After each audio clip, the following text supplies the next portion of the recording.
જો આજે ડિનરમાં છે ને છે થેપલા.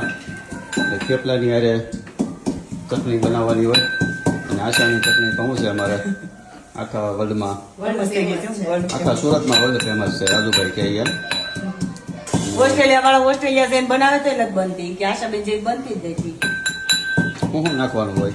જો પેલું લીલું લસણ, સૂકું લસણ, પેલા શું નાખ્યું?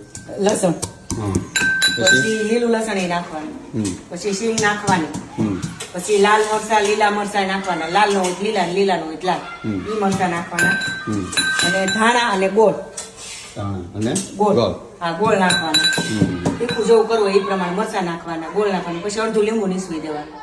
અને પહેલેથી કરતા બીજેથી વધારે મજા આવે આ ચટણી ખાવાની.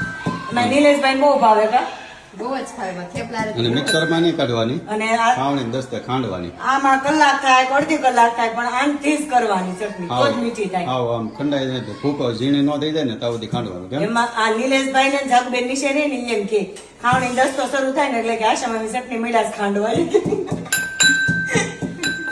ઝાઝી વાર ખંડાય એક કલાક થાય એટલે એને અંદાજ આવી જાય ચટણી ખંડાય છે. એમાં બા ને બહુ ભાવે. બા કે મને આશા કાલ કે છે મારે ચટણી હોય તો બીજું કાંઈ ન જોઈએ કે મને એટલી મજા આવે છે. શાક હું નથી ખાતી. કાંઈ ના લો, આપણે જો ખંડાઈને આમ તૈયાર થઈ જાય ચટણી પછી બતાવી. કેટલી 10 મિનિટ થઈ? 10 મિનિટ 15 મિનિટ થઈ. 10-15 મિનિટ થઈ તો ચટણી ખંડાઈ થઈ ગઈ છે તૈયાર. આવો બધા ચટણી ખાવા. હા, હવે થેપલા આપણે ટેસ્ટ કરીએ કેવી બની છે.